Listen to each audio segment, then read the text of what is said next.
আসসালামু আলাইকুম প্রিয় দর্শক, আজকের ভিডিওতে আমরা জানাবো স্ত্রীর পেটে সন্তান থাকাকালীন কিছু ভুলভাবে সহবাস করলে কি কি ক্ষতি হতে পারে এবং কিভাবে সতর্ক থাকলে মা ও অনাগত সন্তান নিরাপদ থাকবে।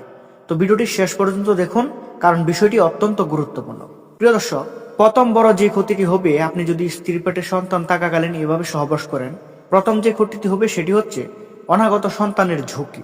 গর্ভাবস্থায় যদি অতিরিক্ত চাপ পড়ে, হঠাৎ বা জোরালো নাড়াচাড়া হয় কিংবা ডাক্তারের নিষেধ থাকা সত্ত্বেও সহবাস করা হয়, তাহলে গর্ভপাতের আশঙ্কা, অকাল প্রসব কিংবা শিশুর শারীরিক ক্ষতি হওয়ার ঝুঁকি বেড়ে যায়। বিশেষ করে গর্ভাবস্থায় প্রথম ৩ মাস ও শেষের দিকের সময় খুবই সংবেদনশীল।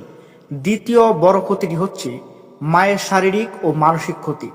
ভুল সময় বা ভুল পদ্ধতিতে সহবাস করলে গর্ভবতী মায়ের তলপেট ব্যথা, রক্তপাত, সংক্রমণ, অতিরিক্ত ক্লান্তি ও মানসিক চাপ দেখা দিতে পারে। এর ফলে মায়ের স্বাস্থ্যের অবনতি হয় এবং গর্ভের শিশুর উপরও নেতিবাচক প্রভাব পড়ে।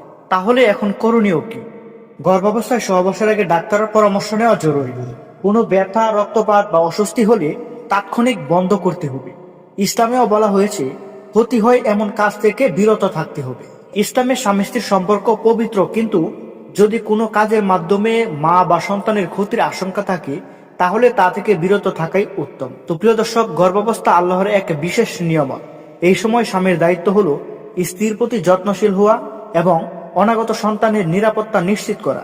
প্রিয় দর্শক, আজকের ভিডিওটি যদি আপনার কাছে উপকৃত মনে হয় তাহলে লাইক দিন, চ্যানেলটি সাবস্ক্রাইব করুন এবং আমাদের সাথেই থাকুন। সকলে ভালো থাকবেন, সুস্থ থাকবেন। আসসালামু আলাইকুম, আল্লাহ হাফেজ।